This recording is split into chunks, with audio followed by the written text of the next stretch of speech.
Okay. All right. Welcome to week 5, everyone. Our value delivery week. Woo!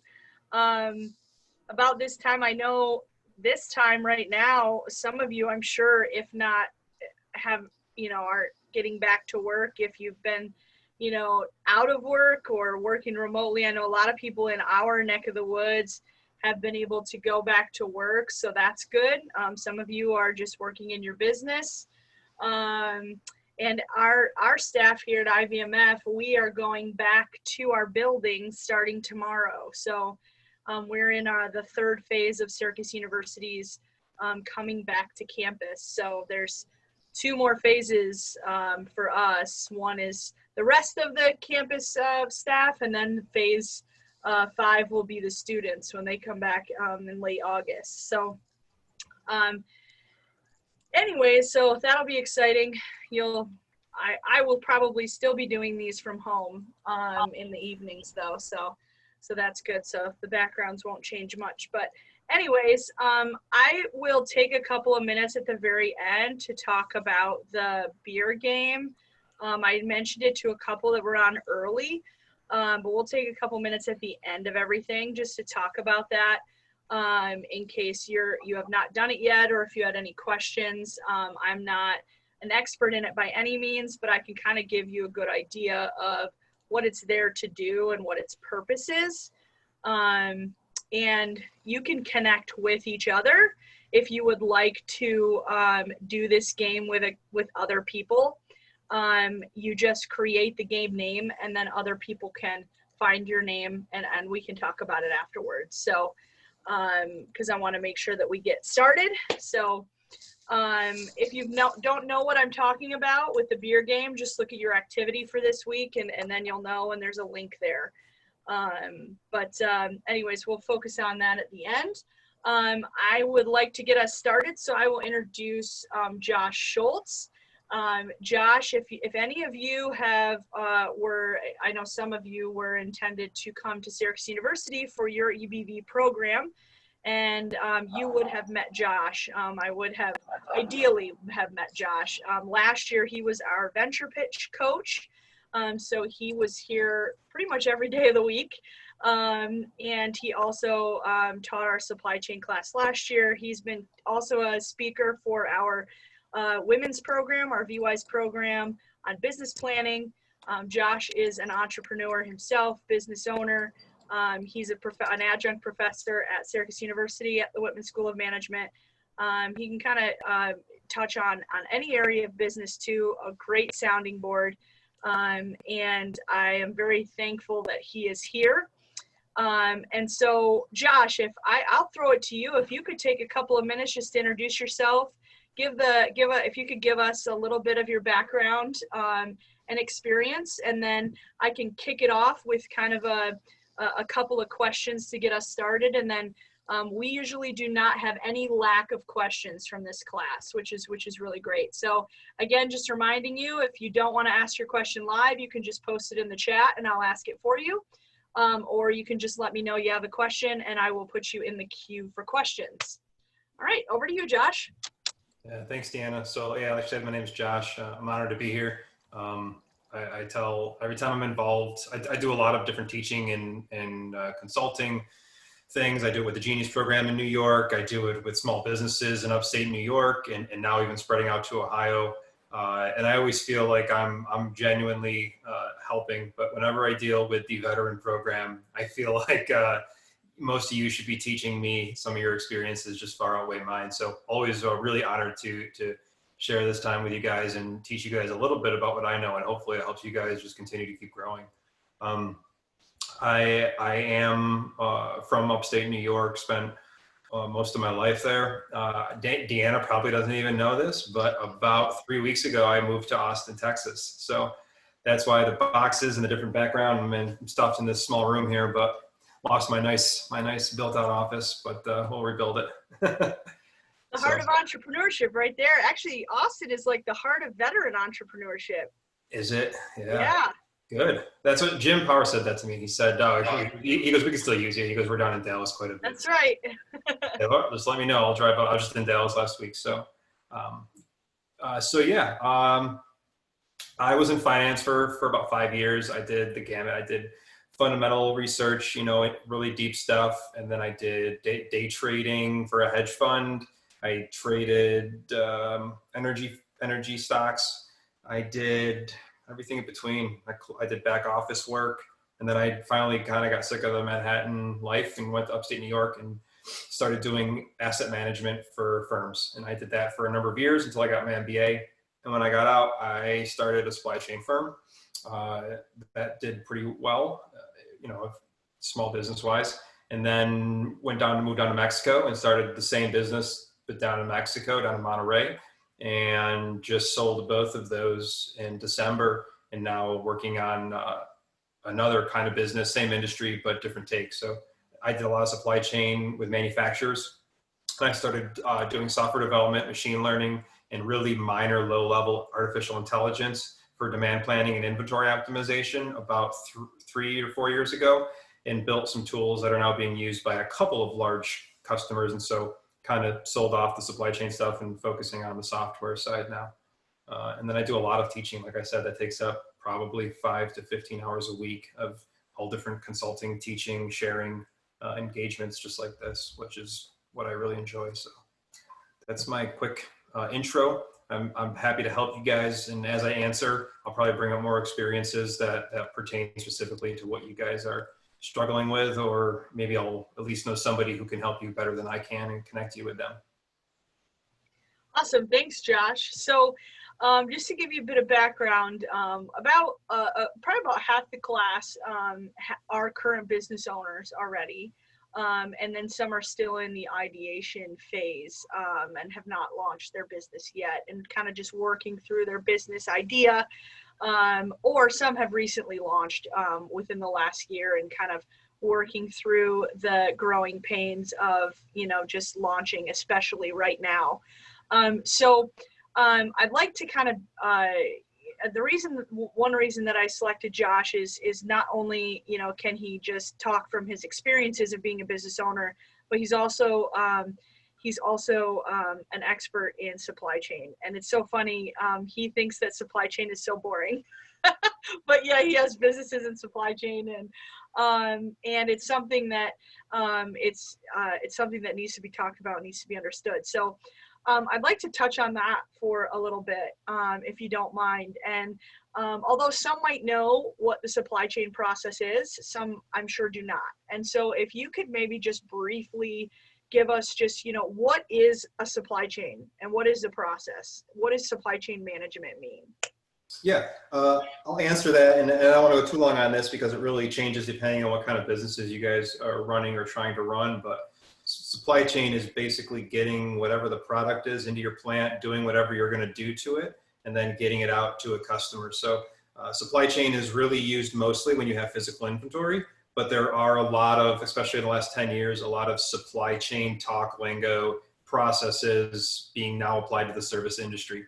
So it's not creating anything, but it's giving kind of a structure to what like legal firms have been doing. So, because they're technically buying knowledge, doing something with that knowledge and sending that off and delivering that to customers.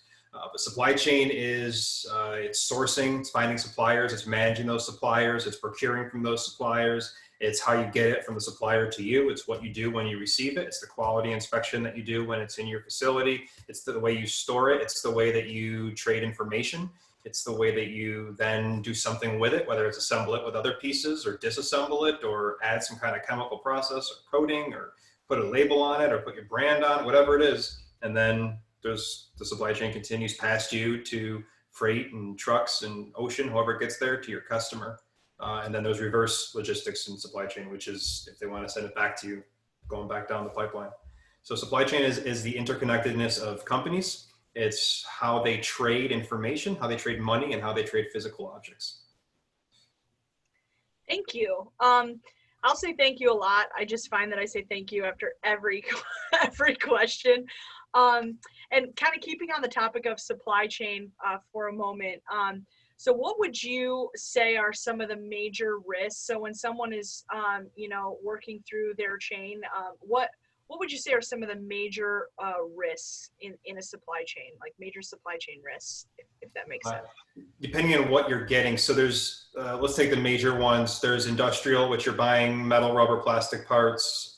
There's food, which you're buying, obviously, different food components. And then there's chemical based. So that would include cosmetics, anything where you're using more chemical mixes. All of those, the supplier can ship something different than what you ordered. And by the time you realize it, you already own the product, or you probably already have it in your facility. So that's one of the major risks, is how do I know that you, who I've never done business with or don't have a huge relationship with, are going to send me the right thing? And if it's wrong, what leverage or agreement that I can actually trust do we have so that we can rectify it?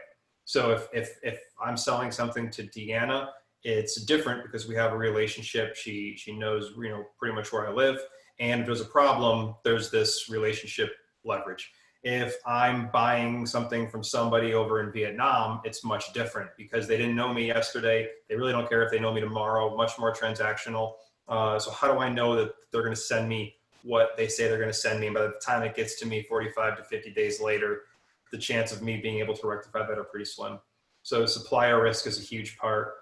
And then there is a large number of risks that are contingent on what you tell your customer. So lead time, price, all that can change as you actually get the part. So you can have this master plan, but there's so many things that come up. So let's say all of a sudden you find out that you ordered a part in January, and then you find out COVID hit and all the air prices skyrocketed and tripled.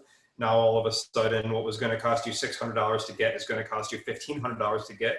Not only does it wipe out your margin, but now you're going to be actually, paying the customer to take the part pretty much. That's a risk. So there's these things where you promise the customer a lead time, a price, a certain quality level. How are you going to manage all the things that can happen and break down your supply chain? So those are the two big risks: supplier and then customer promises. Thank you. Now, a follow-on to that would be, of those two big risks, what are some tips that you get? How would you go about managing those risks? Yeah. So the big one for supplier risk is samples, right? Send me a sample of what you're going to make, made on the same machine by the same person who's going to be doing it in production, because you'll find overseas a lot will give you this perfect sample. Looks nothing like the production. So you really want to try and emphasize to them, it's okay if it's not perfect. I'd rather it be done on the machine and by the person in the facility that I'm going to get the rest of them from. And then you can give them an order called a conditional PO. And if you hear my Slack continually going off, it's because of a conditional PO that was placed a while ago. But yeah, you give them a conditional PO that just says, hey, I'm going to buy $100,000 of stuff from you if you meet these requirements. And one of those requirements is a passing sample. So that assures the supplier, hey, I intend to do business with you. I'm not just looking for free stuff. It shows them the size of the order. But again, it's conditional only if they can perform some things ahead of time. So that's one way to manage it. Managing to the customer side, just buffer every promise. A little extra margin, a little extra lead time. Have a backup supplier in case there's a quality issue that you can cut to really quick, called dual sourcing. There's all kinds of strategies there, but those are the main ones. Thank you, Josh. I have some more questions, but since we're on supply chain right now, do I have anybody that would like to ask a question? I mean, we can always come back to it, and that's fine. It's like Bob's got a question. It looks like we got Bob for Bob. Yes, Bob's got a question. All right, we'll go to Bob, and then we'll go to Helena after that. All right. So how do you see blockchain integration with AI to secure the supply chain and track assets? Some buzzwords in there. All right. So who here familiar with blockchain, past that it exists? Are you familiar with the science and how it actually works? Oh man, those thumbs ups are really cool on this when I can't see your face. So if you don't know what hashing is, if you don't know what chaining is, or if you don't know what cryptology is, throw me a thumbs up so I can get an idea of where we're at here. All right, we got a great technical crew. Jason, you want to throw in the chat which one? I can cover it fairly quickly just to make sure we're on the same page. Is it hashing? Is it cryptology? Is it chaining?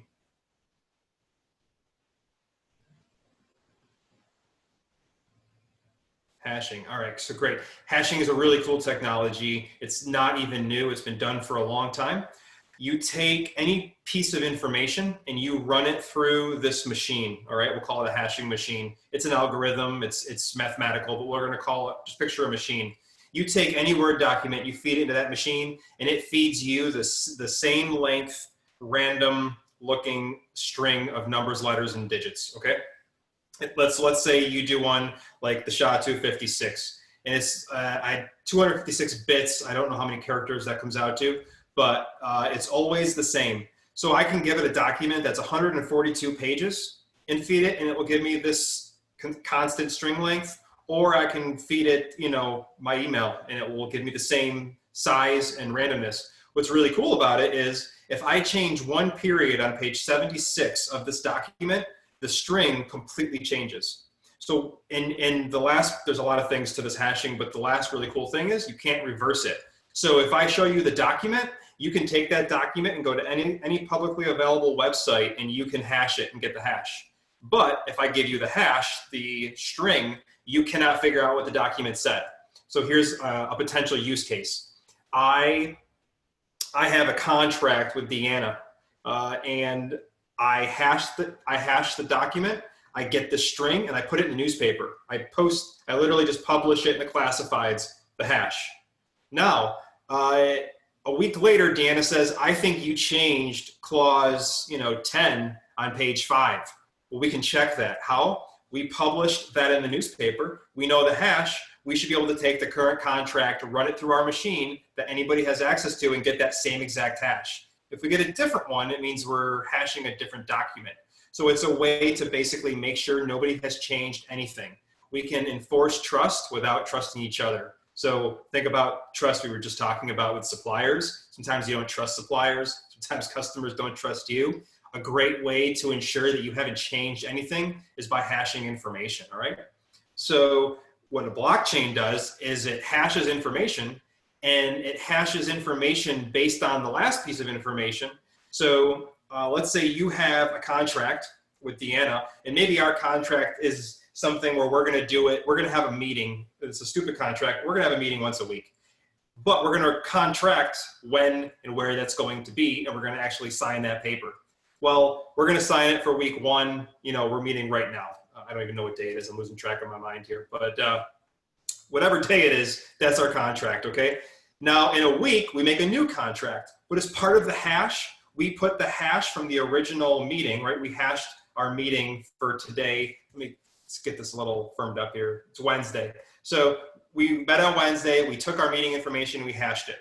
Now, for the second week, we create a new meeting for Thursday, and as part of the information that we feed our hash, we have our original hash. That's called chaining.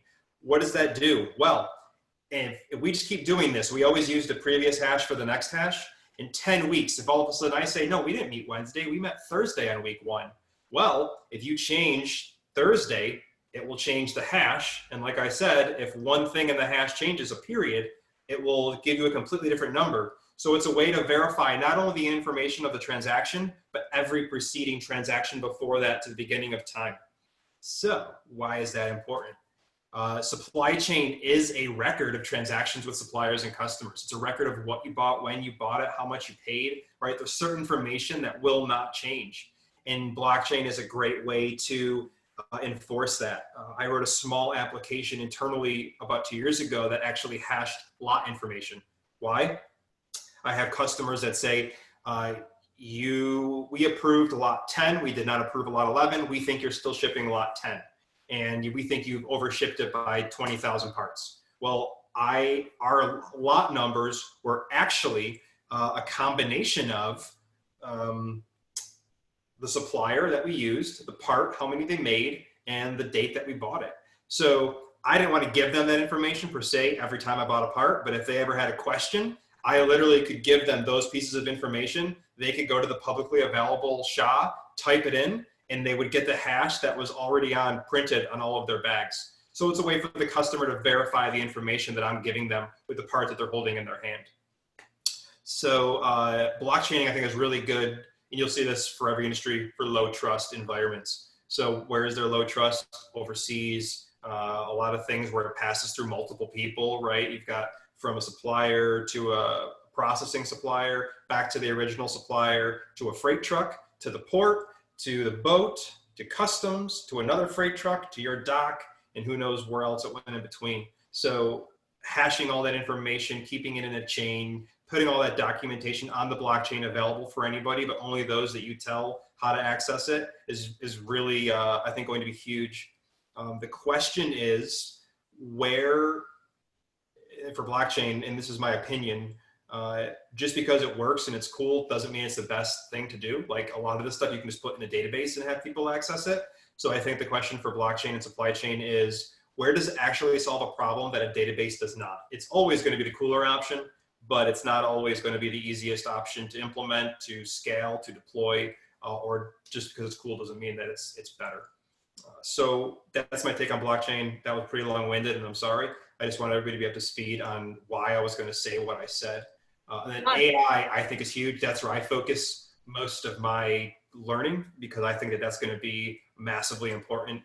There's some really cool companies. Backbone AI is one of them. Vector AI is another one. These companies that are specifically doing work in the supply chain. I have my little company now that I'm working on is kaizenlabs.ai.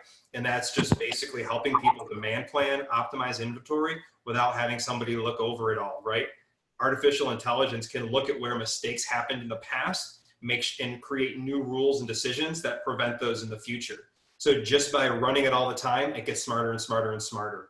Like we should be, but we don't always get smarter and smarter. We get more biased, we build relationships, we get tired, we get sick of double checking things. And I think AI doesn't get tired, it gets smarter, it doesn't create a bias. So I think AI is going to be huge. Hopefully I answered your question, Bob. Probably more words than you wanted. Tiana said that that's the best explanation of blockchain that she's ever heard. Oh. I think we're good there. Jason also said that as a contract reviewer privacy officer for the VA, I believe that our reviewers can move into making process improvements. Although I'm in the ideation phase, I believe that I will be able to apply this knowledge to future business. And I'm sorry, Jason said, where was that? Privacy officer at the VA. So just a quick thing to look into. You guys have all probably used DocuSign, right?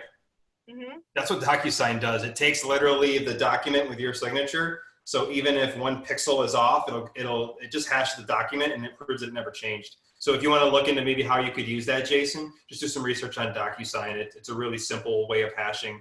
And I actually wrote a post on hashing more for myself so that I wouldn't forget the things I learned. I'll throw that in the chat before we're over, and it will break down some really quick benefits of hashing, and then you can get deeper on whatever you want to. Awesome. So let's move to Helena. I know Helena had a question. Go ahead. Yes. Thank you so much for being here, and thanks for that explanation. So one of the products I want to use raw materials from here within the United States, things like cotton, wool, silk, maybe even bamboo. When you're looking to source that type of material, where in the world do you begin? When I ask people, how do you manufacture this item yourself? Where do you get the raw material from? Everyone just points to buying things off Amazon. But when we're talking about buying hundreds of pounds of this material, where do we find out how to buy it, how to do the inspection of the material, how to make sure that we're getting the quality that we're paying for? And then on the other side, when we begin importing products, because I would like to import shea butter and some other things that they make over in parts of Africa, how do I ensure that I'm importing, that I'm getting the right product imported and not dealing with the shipments of bad items? Yeah, so there's levels to that question. Ideally, you visit the supplier plant, right? And you do a walkthrough, do what's called a supplier audit. That's the ideal. That's also the most expensive and the most time consuming. You don't have time to do that and everybody you're interested in. So the next step down would be order samples from a bunch of different places. And a lot of times you can get it for free. You just say, hey, I don't want a whole shipment. I just want a small sample. I'm gonna do a chemical breakdown, let them know what you wanna do. You can get that. And then there's labs that'll give you breakdowns. For metal, I used IMR. They have a plant in Ithaca and they got them all over. I'm sure that there's ones for chemical and for fabrics as well. So you basically are starting with this giant pool, hopefully, and I think that's your first question. How do I get that giant pool of possible suppliers? But we'll start with the easy one. You have this giant pool of suppliers and you knock them out one by one to get down to 2 or 3, and then you get some samples and then you pick 1 or 2 to go with. There's all different things that will clue you in to a good supplier. I know a lot of people, if you look online for, it's called sourcing, finding the right supplier, you'll see all these checklists, and I'll tell you honestly, you don't need them. Most people don't use them. It's just like what's taught in school, and it's Six Sigma. But the reality is you can tell a lot by a few emails. How fast do they get back to you? Do they answer the question, or they just keep giving you like these general answers? Like, yeah, you send us order, we get you whatever you want. And you say, okay, yeah, but can you do X, Y, and Z? Yep, no problem. We have 2 customers that do it. That's not what you want to hear. You want to hear, yes, here's our material certification for that. Like, you want specific answers in a timely manner. Just like you'd get frustrated if you asked me a question and I kind of got back to you a week later and it was general, and then you asked me again, and right, you'd say, okay, I'm done emailing Josh. It's the same thing with a supplier. That has been my best indicator, and I've dealt with over 1,000 suppliers and probably quoted to many more in the last 10 years. And so my biggest lead indicator is communication ahead of time. The second one is, what documentation do they send me? Now, forms don't have to look super professional to be useful, but you can just tell if they're giving you a form that they probably give to a lot of people, like a quote, and it just looks like they wrote it, they scrambled it out really quick. That's another indication of the process control level at their company. So if they say, oh, we're fully ethical, right, and we're fully sustainable, and we don't have any child labor, we know it, but they don't even have like a system process quote form, then how much control do they really have, and are they focused on? They're still handwriting forms out. So there's a lot of things that just clue you in. I would honestly say go with your gut on that. Now, to your first question, which is much harder, where do I get names? Having your eye always open. So I actually have a folder on my computer called Supplier Reconnaissance.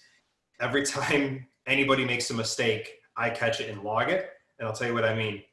I will get an order. I'm going to make this up, but it's the same thing for what happened with me. You just won't recognize the names that I'll use. You order from Amazon, you order some shea butter.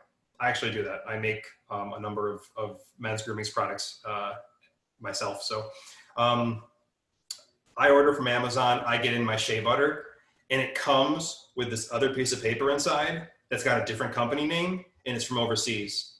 In my head, I think, oh, it's probably where whoever bought it and sold it to me got it from. I scan that in and put it in my supplier reconnaissance under organic materials. Now, if I ever want to go, maybe I'm wrong, but maybe I'm right. I had one time I got an email from somebody that said, it wasn't even my part. And they said, you're late on these. And they sent me a packing slip from a casting supplier. Now, I had been looking for a really good casting supplier. And so again, somebody made a mistake. I grabbed it. And now I've got a really good casting supplier that this billion-dollar company did all the work to groom. And now I'm going to leech off of them. 2 is Google. I mean, Google has a lot. If you're going to go overseas, I hate to say it, Alibaba is actually fairly useful. I see Lamar agrees with that. Same thing, just look for some key things that make it look like it's a scam. There are scam companies on there, but generally Gold Star, 4 to 5 years or more. Again, get back to you. I don't reach out to anybody on Alibaba through Alibaba. A lot of times in the banner, and if you want more help on this, you email me and I'll give you screenshots, and I'll even do a couple with you. It takes a couple minutes. We'll do a screen share. But you just look on the banner and it will sometimes give you their email, or you go to contacts, look down, and it'll show you their website. I always look to see if they have their own website.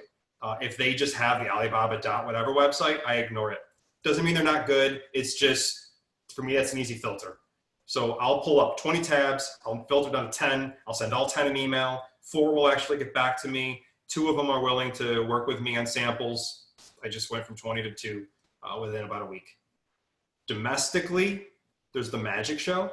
Have you ever been to the Magic Show? I don't know if it's going on right now, but I know it is the biggest fabric and textile show in the US. It is huge. You're gonna have everything from the latest and technical fabric, like that Lululemon or Rowan is wearing, down to everything else. So go there, not even to find suppliers, but just start talking to people. You tell 50 people you're looking for bamboo. That's going to be a hard one to source in the US, but maybe you tell the right person, oh, I'm sourcing bamboo and this, and I'm working on this project. By the way, you know anybody that has bamboo? Just ask everybody. You're hungry enough, it's on your mind all the time. So you're going to be looking everywhere and pretty soon you'll catch it. So those are different ways to build that pipeline that you can then fold back down, narrow it down through sourcing. Got it. Josh, so one thing that actually Sandra brought up is that we have had students in the past who have had their IP stolen from manufacturers. For example, we had one student specifically had a supplier keep the molds for her buckles. Can you address some best practices for safeguarding your IP? Or is really the blockchaining stuff the best kind of yeah, I don't even know if blockchain will help with that. Yet I'm going to give my opinion on this. This is not a fact. This is definitely my opinion. When you are doing this, your moat, so to speak, what makes you you is your brand. It's going to be you, the culture you create, your brand. Your IP, even if you never give it to them and you have somebody else make it, they could buy one from Walmart, have it shipped back to China, reverse engineer it, and be done with it. So it can always be stolen. There are ways to protect that. It's questionable on how enforceable they are, but I've seen people spend so much time and money protecting it. They didn't spend really any time building their business or the brand, and they failed. I've seen people pretend like they couldn't protect it, build their brand, and by the time anybody else tried it, it didn't make sense because this brand, everybody kind of knew and everybody went there. So again, I've dealt with IT, I've dealt with castings, I've dealt with stampings, I've dealt with a lot of things. The time and energy to actually protect it tends to be way more than you're going to lose. Think about all these coders. I know I'm on a couple of forums and they're always creating stuff and there's always a copy 2 weeks later because you can code stuff so fast. And it's just, this guy had a 2-week head start and he kind of got his name out there. He got on Product Hunt so people know him, and these guys die off. But the founders that all of a sudden focus on these guys and cease and desist letters and try and get their URL dropped, they're not focusing on the product, and eventually neither of them end up working. So probably not the answer you want to hear. No, that's we want to hear the advice that you have, and so I appreciate that. I have another question, but want to open it up. Does anybody else have a question that they'd like to ask before I move on? Yes, Lamar, go ahead. Thank you. I have 2 questions. The first question is about sort of what you were said in regards to Alibaba. I think that website or that app is good for retail. And I think if anybody, and I played around with it, like in January, if I would have predicted that we need digital thermometers, Alibaba would have been a perfect place to get them, because these digital thermometers that people were using that don't touch your forehead were like $9 a piece, and they're selling them for a few $100s now on Instagram and Facebook and everywhere. You can't find one. But what I found is that when I did order one and I got it, it took like 40 days. So when you're dealing with someone like that and you kind of do your search and you get a website and you deal with, do you have expectations as far as cutting that lead time? I don't. I deal with industrial, and I kind of know going in, it's going to be 30 days to build tooling. It's going to be 10 to 15 days for a sample. I give them my FedEx or UPS, so they air it over, and that's 7 days. When it's not COVID, it's usually roughly $7 to $9 per kilogram, which is, depending on what it is, reasonable. And then it's good. When I get a production order, it's going to go on the boat, and it's going to be 45, 50 days on the boat until it's delivered to me. I know that going in, there's ways around that. You can, what I've done before is, so let's say I'm going to get them overseas really cheap, and I'm going to get them but I find a US supplier that's 3 times the price. I find the average cost over all of them and quote my customer based on that average cost. I call it a bridge buy. I'll buy US domestic and pay 3 times until this gets here, so that my availability is right away. My customer doesn't know. I just have the part right away. They don't know I'm dual sourcing that. And it also gives me a second supplier in the system in case there ever is a problem and I'm going to be without parts for 30, 40 days working out a problem with my overseas vendor. I can quick cut back to that guy. I'm going to lose some money, but at least my service will still be up to the customer. Okay. Okay. Thank you. I appreciate that. That helps me, because I thought about kind of getting into that business of maybe If getting. if you give them specific shipping instructions ahead of time, that's usually better than just letting them ship it to you. Because what they'll do is they'll put it. I've seen them. I've been over there a number of times. They put them on a shelf, and it's kind of like collecting until they have enough that's worth doing a shipment, and then they'll have some guy, after like a week or two, bring them on down to FedEx or UPS. Where if you kind of give it to them, give them the account, say I like the tracking within 48 hours. Now, I can't just put it on that shelf. I got to follow this guy's process, and they go through it. I've actually got. It's a little old. I have a new one of these that I've done since this, but at least it gives you an idea of shipping instructions. I'm going to throw this in the chat right now. Some of this won't apply, but it kind of shows you the detail that I would give them.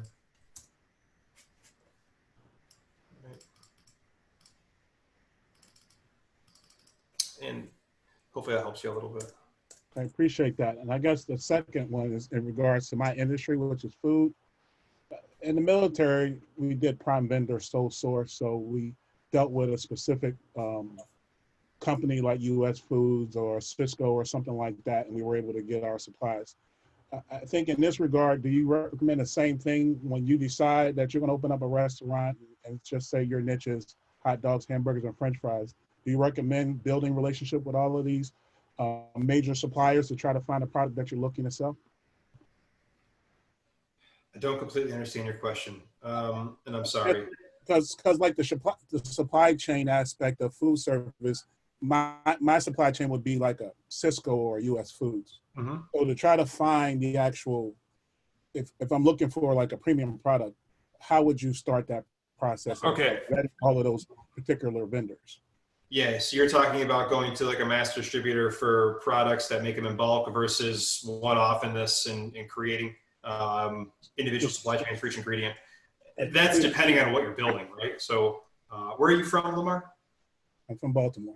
From Baltimore. Okay, I don't know that area. I was going to use, there's different restaurants that I know of in different cities, but some restaurants you go there, there's one in Syracuse called a Pizza. You go there, it's got a map of New York, and every ingredient, it shows what part of New York it comes from, the mozzarella cheese, the wheat for the dough. I mean, Paulie's got it all up there. He's obviously not going to go to a Cisco. I asked him where he got his tomatoes. He knows the farmer that makes them and puts them in the thing.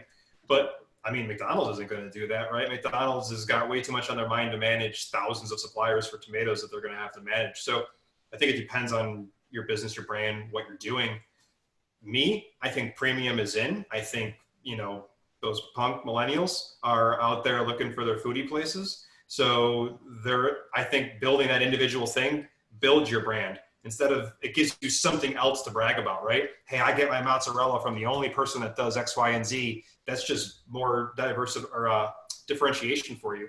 So if it was me, I would go the route of, finding those individual people, maybe for the key ingredients, and then maybe the rest you just go to Cisco for, and slowly over time you replace Cisco as you find new people. And that was kind of my idea, because we have local people in Maryland, local distributors, local restaurants, local breweries. And I was trying to figure out, do I want all these POs out to all these different companies, or do I want to try to get someone that can kind of manage all of that so it comes in through one source? Yeah, if you got decent software or even just decent systems, when I say systems, I mean ways of doing things that are standardized, you should be able to manage that kind of volume fairly easily without it being a problem. When I say volume, I mean the admin work of the POs and everything. Okay, thank you. Yeah, absolutely. Thanks, Josh. So I'll move into another question, but feel free, if anyone has another question, post it in the chat or just wave around and raise your hand, and we'll go to you. We've value delivery, supply chain, it's kind of all in that same realm. And one thing that this class has been looking at is the customer's needs. They did last week with sales, and going through kind of a customer journey map. For some, it's hard to do because they don't have any customers yet. For some, you have to, source questions to your customers to kind of determine their needs. But as some of these business owners or soon-to-be business owners are kind of working through that aspect, what would you suggest are some good questions that they could ask to determine their customers' needs?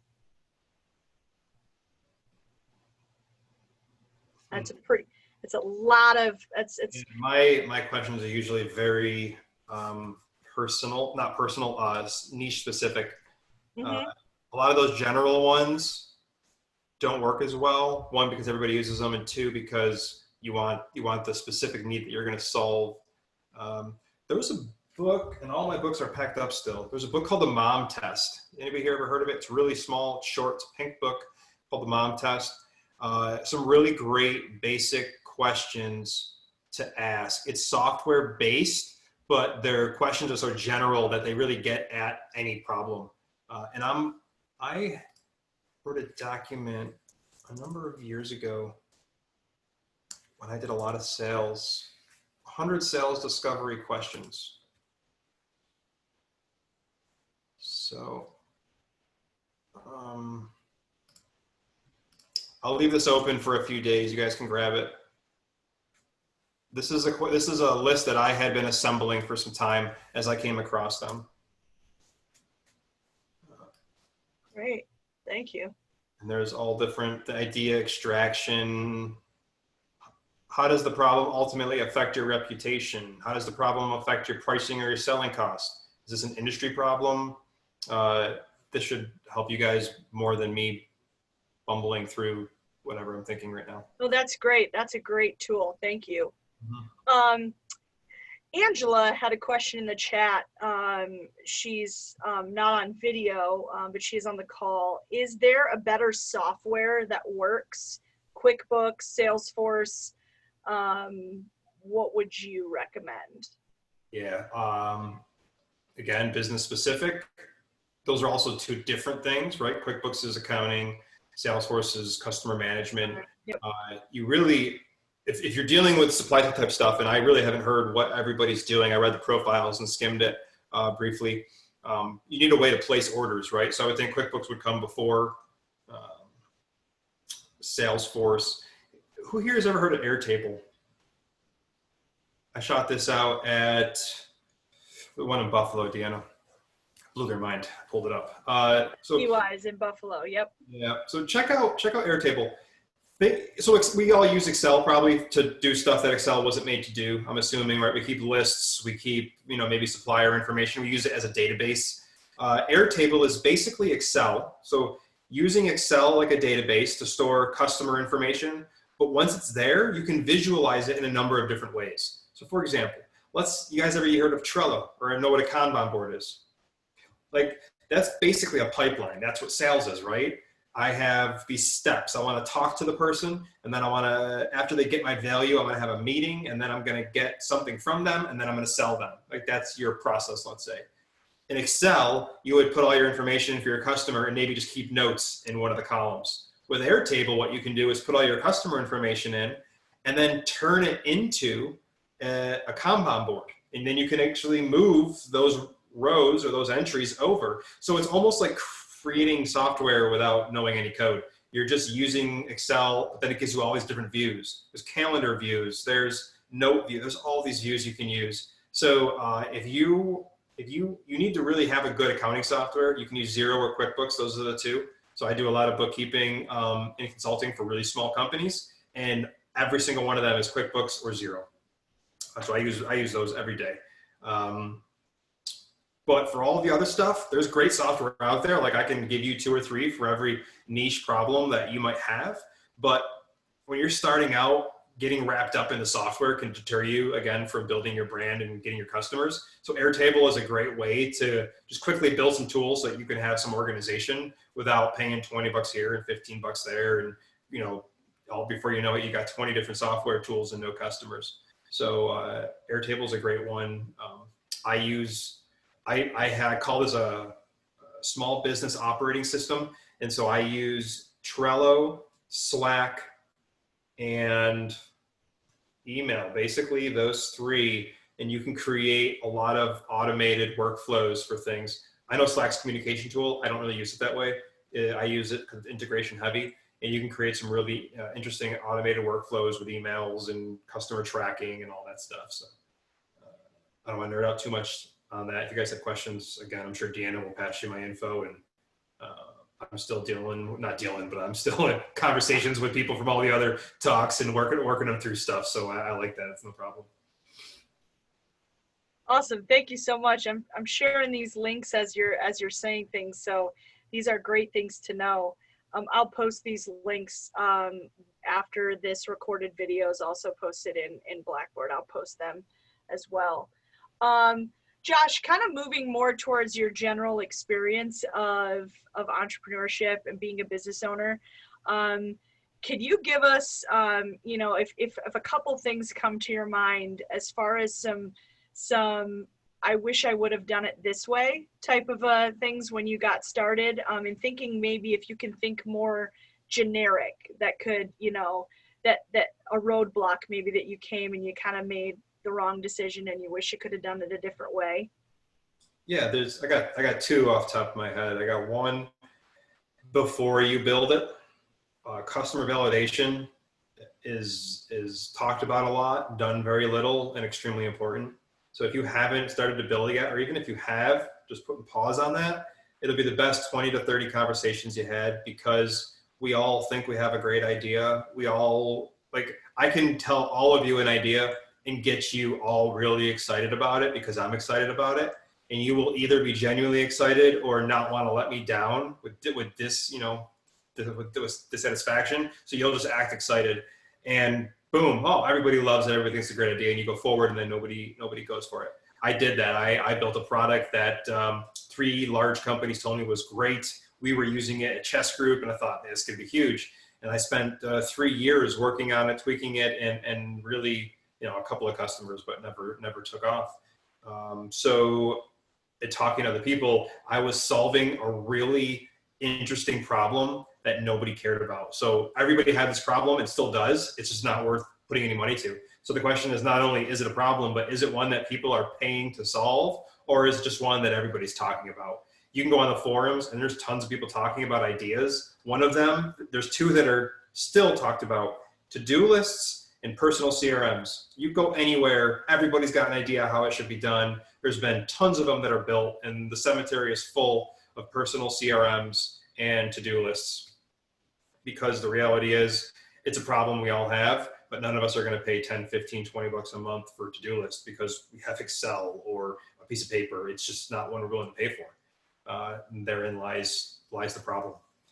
The second one I had a second ago.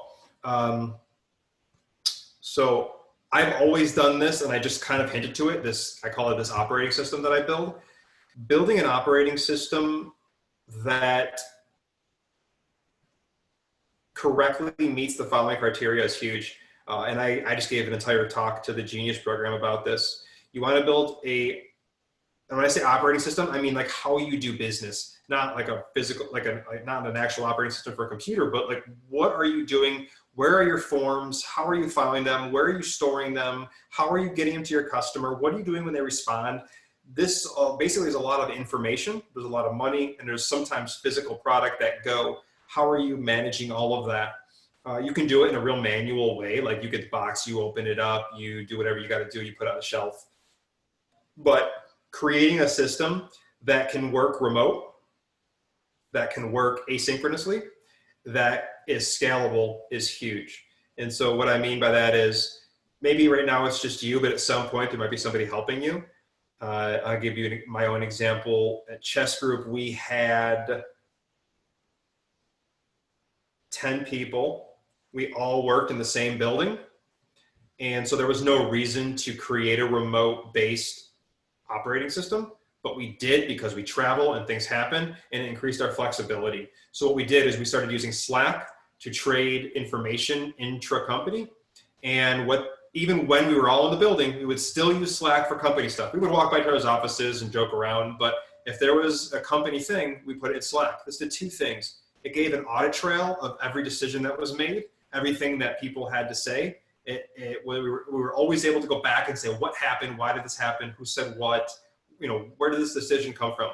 And then it also gave us a way where if Joe is in the next office over, or in Florida, it's the same exact system. Nothing changed. Joe could be anywhere. Because we're already remote based in the office, nothing changes. Now, this was done way before COVID. Because of this, almost nothing changed for us. 80% of our processes were already done remote friendly way. So when we all went home, we already had the computers, we had all the communication systems, the information systems. The only thing we needed was somebody to physically ship parts, which was really nice and helped us continue servicing our customers. You also want to do it async, meaning if me and Lamar are working on something, maybe Lamar does a lot of the stuff with the customers and vendors, but he's got somebody like me just data entering purchase orders. He doesn't want to have to sit with me every time an order is done. He wants to, he's an entrepreneur, maybe he's up at midnight and he remembers, oh, I need this, this, and this done. He needs somewhere to put that where I will then see it and do it. And then somewhere where when I'm done, I can then give him the feedback or the output reports back to him. We need to be able to work on stuff without working on it at the same time. When you're a low employee or just you, meetings are extremely costly, calls are costly because they require you to be doing something at the same time as somebody else when maybe you're in the zone for something else. For example, strategic thinking, I do best from 2 to 4. I do like real manual data entry, mind-numbing stuff, really good from around 10 to 12. And I do my best deep thinking and project work early in the morning. So if somebody wants to call me at 10 a.m., I almost always say no because they're going into that productive time. Likewise, if somebody asks me to do a massive project at 4 p.m., I tell them, yeah, I'll show up, but I don't know how useful I'm going to be. So being able to do the work when I need to do it, which is really important, that async operating system helps. And then the last one is scalable, and that's easy. This works now. If you got 100 times the volume or 100 times the velocity, would your system still work? So Lamar is packing up parts every Tuesday and Thursday night and shipping them out to his customers. He says, yeah, this is working great. I get all the orders, I keep them, and then on Tuesdays and Thursdays, I ship them out. Okay, would that work if your orders went up 100x? You might say, yeah, actually it would, in which case, great, it's a scalable system. But if he says no, he should at least start working on what the system would need to be to do more, to do it at 100x. It might be he's got 3 people he can call at all times for part-time work. It might be a contract manufacturer. It might be finding a fulfillment center that's got a really good rate that can start doing it for him. But he should start thinking about at 100x, how is it going to keep going? So if you build an operating system, communication, information exchange and storage, how you're talking to customers, suppliers, people inside the company, how you're filing things, everything, how files are named. If this whole thing is thought about and done so that everything can be done async, remote, and scalable, you'll tend to not hit the hiccups that cause you to miss an order, lose a major customer, have a problem with a supplier. I've had that problem, and now I never let that problem happen again because of this core operating system is very much a part of my thought pattern. Thank you. Next question I've got is, can you share some best practices for taking on partners and maybe advisors? Not too much on this. I would say, I'm not going to go too deep on this because I don't have a ton of experience. I'm usually the one being asked on, but I know that everybody is selling something. So if somebody's asking you to be an advisor, or probably the other way around, right? You're asking somebody to be an advisor. Everybody, just think of it, this is all I'm going to say. Everybody wants something. Figure out what that something is and if you're okay with it before you bring them on. An advisor might want equity. That might not be okay with you. An advisor might want bragging rights on their resume that they advise companies and that you can be one of them. That might be something you're willing to live with. Yeah, you can say that you work with me, whatever you want. But everybody wants something. I do this, I want something, right? So, and I'll hit up Deanna for it after. I'm just joking. But just make sure you at least know and you're okay with what that is. And as far as that's if you should bring it on, who it is, make sure that they're really going to bring value. Again, a lot of people just want to add this to their list of things that they do. And so for them, it's great to just kind of show up, do nothing. And now you've got this locked in partner and or advisor. So make sure that they really can do what they say they're going to do. There's a lot of, I hate to say it this way, there's a lot of leeches out there that are looking to ride somebody else's idea and somebody else's hard work. And you guys are all here putting in the time at night to figure things out. They are not.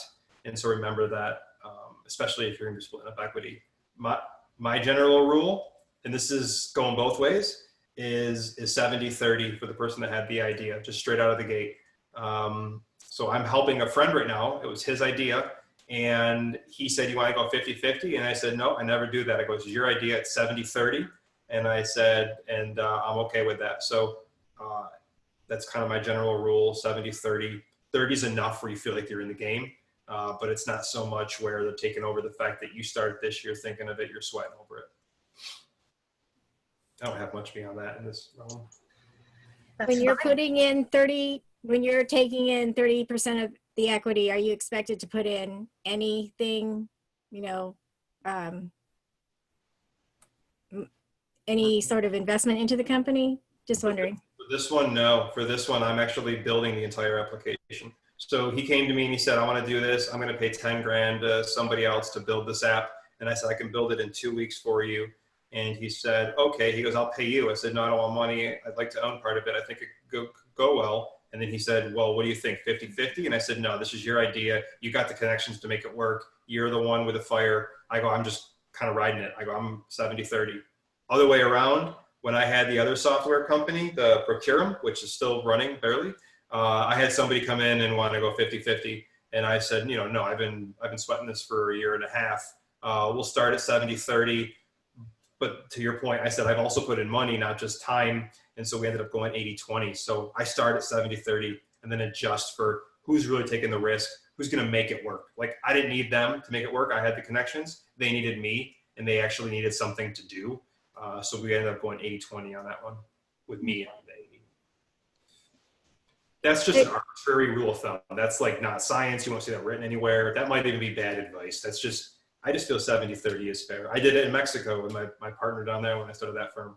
I gave him 30 because that's enough to be in a game and be excited that you're going to like, I own 30% of this thing. I want to make it work. It's not like 5% where you're like, whatever. But it's not taking my own, I have enough ownership to bring other people in if I want to. And I'm really the one running the show. I don't want to give up control. So you learned to code so you could create your own software is basically how this happened? Yeah. Well, if you look at all the industries, they were all getting taken over by software. And I'm still fairly young. And I didn't want to get like sidelined in my late 30s, early 40s, as all of a sudden you had to know tech to stay in any industry. So I started learning software development 8 years ago, probably longer now, and then did a little bunch of that stuff on the side, and then started doing machine learning about 3 or 4 years ago. Okay. So Tiana, this might be your future. Maybe you, Bob, and Doug, and there's one more student. Thank you. Awesome. One last round to the group before I ask our final question. Does anybody else have any other remaining questions that they would like to ask before I? Yes, go ahead, Helena. So Josh, I know you touched on Alibaba as a way for outsourcing products, but here within the United States, so I've looked at my NAICS codes. I know who's in our industry, but I can't figure out who the major manufacturers are of products. How can we, or where do we go to find a company to manufacture our product until we're ready to start doing it ourselves? Like you were talking about, making sure that it's going to be purchased by customers, making sure it's going to sell before you invest in buying the equipment. How can we find someone to manufacture the item for us until we're ready to manufacture it ourselves? Can I ask you what it is you're building or selling? No, not yet. Is it food, furniture? So it is a hair accessory. I'm going to be in NAICS code 424310, which is like piece goods, includes a lot of like little stuff. So there's no major player in our industry. Yep. They're making everything in there from vacuum parts to hair parts. It's all in the same. There's an industry called contract manufacturing, and you can find them right here in the U.S. And you might want to look at them to do it. So By using a contract manufacturer in the US, you're only buying individual parts possibly overseas, but you're not giving them the whole game plan of how those parts are going to be used. And then here you basically, that's all these CMs do. They're called CMs for short. All they do is build other people's specs. So you say, hey, you guys have 82 assembly lines. Can I rent one of them? Here's what I want you to build. I'll show you how to build it. You teach your 4 or 5 people and then churn me out 10,000 a month or 1,000 a month, whatever. Contract manufacturing is what you want. Thank you so much. And one last one, just in case no one else asked this question. I know there's a lot of different things out there for packaging, How do we find out how to get our product into a final package? Once it's made by the manufacturer, we get it. You talked about it at the beginning of your talk. Once we get it to us, how do we find out the best way to package it for customers? So 2 questions there that you're really asking. How do you get it packaged? There's packaging manufacturers as well that do that. So any problem you're having, most likely many small consumer products have had, and there's big, large companies out there that are doing that and making money off of that problem. So your first problem is, I'm not to scale where I'm going to own the manufacturing yet. So how do I outsource that? Contract manufacturing.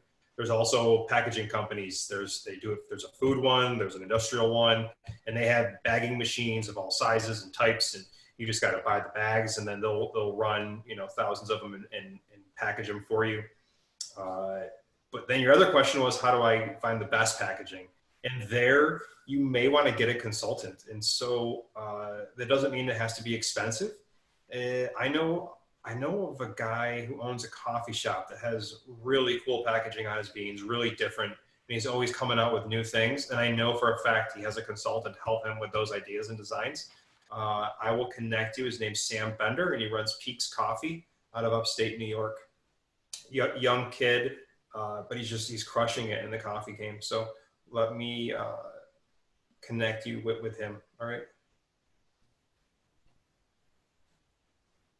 Thank you very much. I appreciate that. Yeah. Anyone else? All right, let me just check the chat and make sure. Okay. All right, so I have one final question for you, Josh. I think I prepped you with this one. If not, I apologize. I know you've already recommended a couple of different things for us, but if you could recommend one book, article, or video that for this class to watch or read at this time, as they prep their business or, working on their business, what would it be? I think you did prep me. I'm a huge reader. Like I have 1, 2, 3, 4, 5, 6, 7 books I'm going through right now that I'll be done with by this week. So asking me to pick 2 is hard. But I didn't get too much detail. Everybody here is making something. You have inventory. Is that? No, not everyone. Some are. Some we've got a mix of providing services. We've got some retailers. We have a few contracting, I believe, businesses as well. All right. I'm going to send you 3 books, Deanna, within the next hour. How's that? And you can blast it out on Blackboard. That's perfect. Yep. I don't want to waste their time with something just because I'm supposed to come up with something right now. I'm thinking the goal, and then I want to get 2 other ones. I have a lot of book lists personally. I just want to scan them and find a couple that would really have a good general impact and send them over your way. Yeah, that'd be great. Thank you. Mm-hmm. Well, if there's no other remaining questions, Josh, I just want to thank you so much for giving of your time in this move that you've done. So exciting to see that I didn't even know that you sold your businesses. So that's pretty awesome. I'm So still congratulations right now, so it's just keeping Mexico floating, growing, but yeah. Well, congratulations on that. Excited to hear about what you're going to do in the future. And just thank you so much for giving of your time this evening to the class. For the rest of the class, if you want to stay on with me for a couple of minutes, I will, and we can keep the recording going. I will kind of go over the beer game a little bit. But Josh, you're more than welcome to leave if you'd like. And again, thank you so much. Absolutely. Thank you. I just put my email in the chat. If anybody has questions, feel free to reach out. And I'm going to send Deanna some resources that she can choose to post or not after. All right. Everybody have a nice night. Thank you. Thank you. Thank you. All right, so if you don't need any help on it, that's fine. If you do, I can stay on for a couple. I'm also going to post another beer game. You can find these all over, but I'm going to post another one that's a bit more simpler, that kind of gives you the more bigger picture too, and then you can take it for what it is. But let me just share actually, let me just talk about it for a second. So, first of all, there's a video that I'll share with you as well. I didn't want to share beforehand because technically you're supposed to kind of do this game. When I say game, it's not really much of a game, right? It's not that fun, but it's a process. And so I did it. I was confused when I first did it. I like to do everything that I make anybody else do. So I'm not a business owner, and I'm sure some of you probably did a little bit better than me. But really, this beer game, and I said it a little bit at the beginning, but some of you weren't on yet. This beer game is really meant to, hold on one second. I made the notes here. There we go. I'll say it one more time. This beer game is really meant to show how the patterns we create in our relations with the world around us sometimes give unexpected and undesired results. It's really meant to kind of portray the what they call system dynamics. Just a bit of a background. I don't know if you're familiar with Jay Forrester, but he first developed this idea behind this science of system dynamics. But really, the game shows how various situations and how these situations lure us into a standard way of thinking.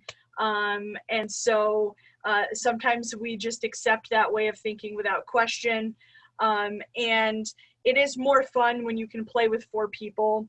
I'm going to actually show you, I'm going to share my screen for a second, and I'm going to show you another beer game, so you can kind of have a bigger picture of it. This one is a little bit easier to play if it's just you by yourself. It's pretty objective because it gives you the rules and objectives. It talks about pitfalls as well. So let me just share my screen real quick, and then let me share the website for this new one. I'll make sure that I also share this in Blackboard, but I'll put it in the chat right now. Oh, I almost just sent it just to Sandra, not everybody. Okay, so here's the link to the other one. And let me share my screen real quick. Let's make sure I share the right one. Okay, so, all right, can everybody see my screen? Yeah? Okay. All right. So this beer game pretty much goes through these objectives, and this is awesome feedback because I've tested both.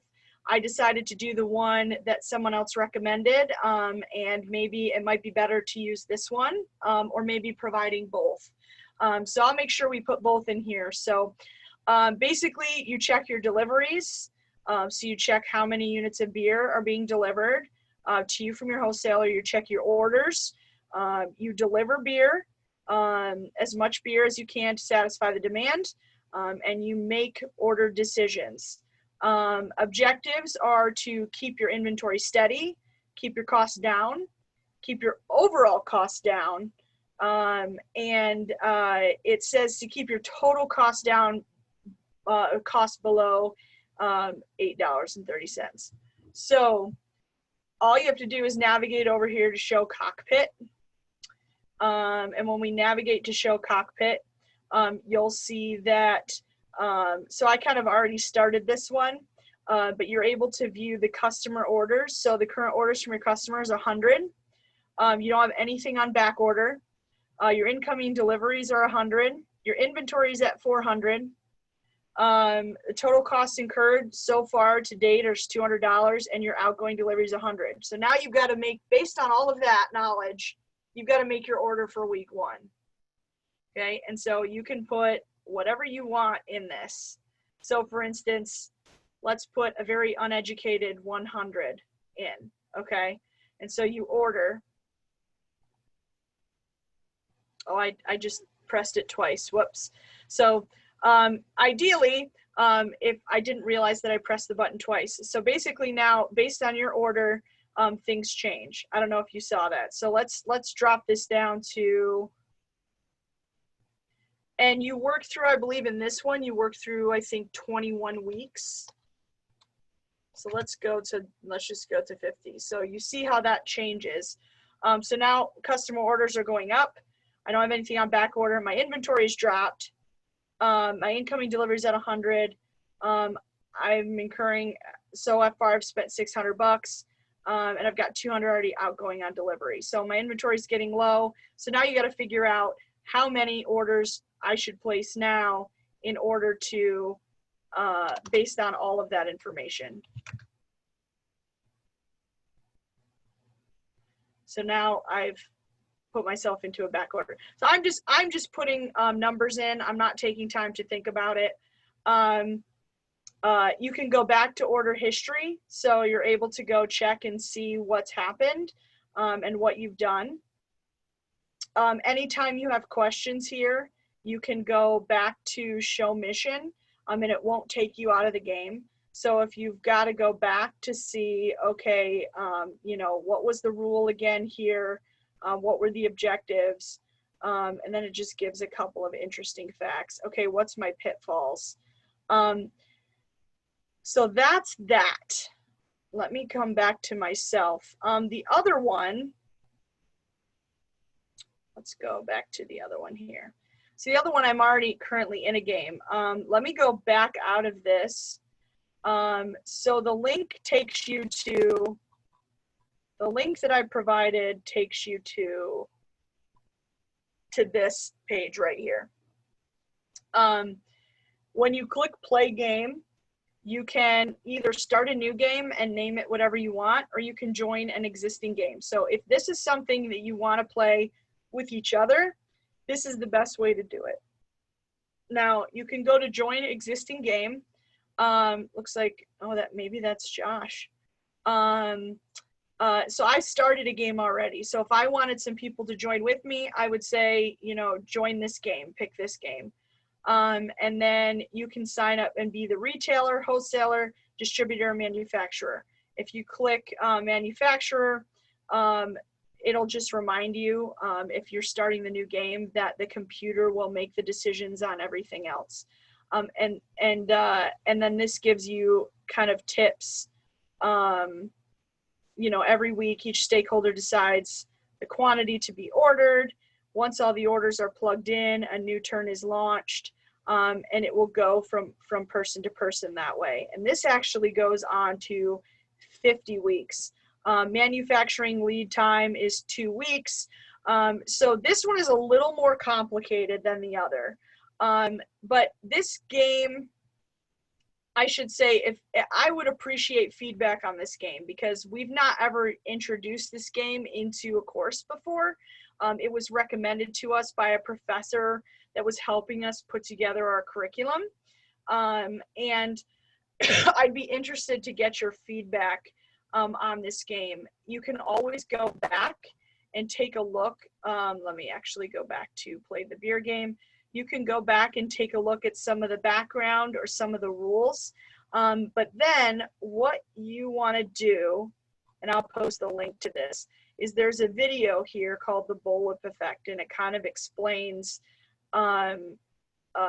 what's happening in the supply chain. But don't watch it until after you've played the game. Whether it's this version, which is easier to play by yourself, or this version that you can play with other people. If you have any questions while you're doing it, shoot me an email.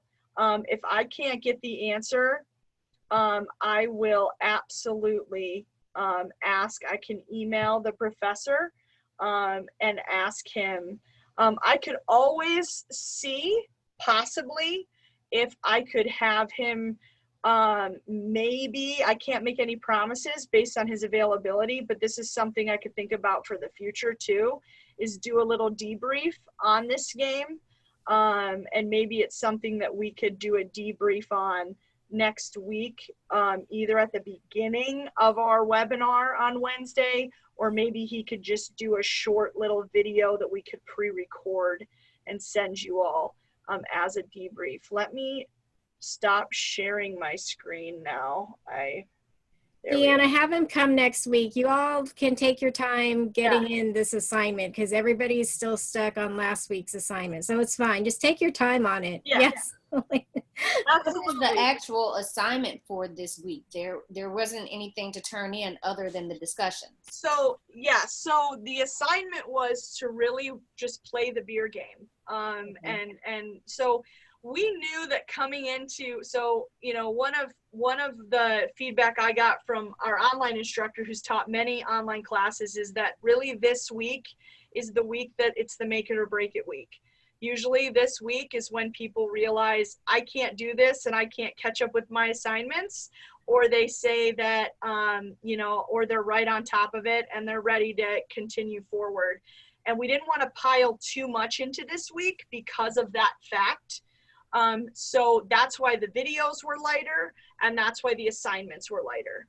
And that's one of the main reasons. Also, your feasibility analysis that you're working on does not have a specific portion that has to deal with supply chain and, you know, value delivery.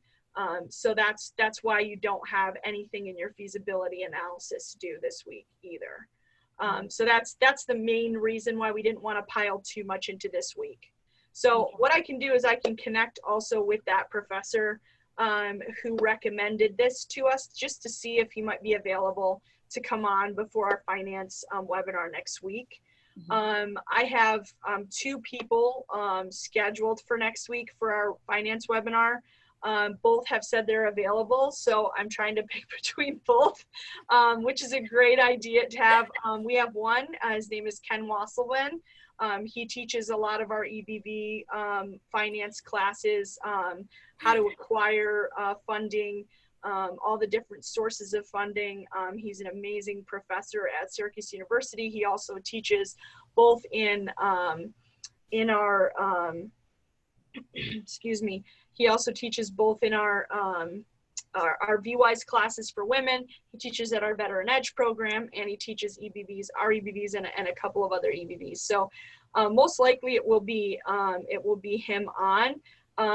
If both can make it, it'd be a great sounding board to have both with us. So I'll post the other name and bio as well. I'm just really scatterbrained right now, and I can't think of what is all the time. Oh boy, it's rough. So Lamar says yes, we want both. So I know financing is where people want. Now financing, we're talking about how to acquire funding. Okay, we're going to be talking about, you know, the different ways you can acquire funding, whether you're a for-profit or nonprofit. What are the different types of funding out there? What do they do?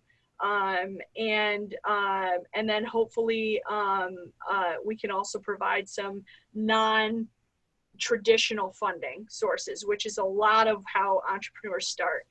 Talk a little bit about bootstrapping and things like that as well. So please shoot me an email if you're really having trouble, or Sandra, if you're really having trouble with this game. Don't kill yourself over it, so to speak. Don't stress. I should say don't stress over it so much.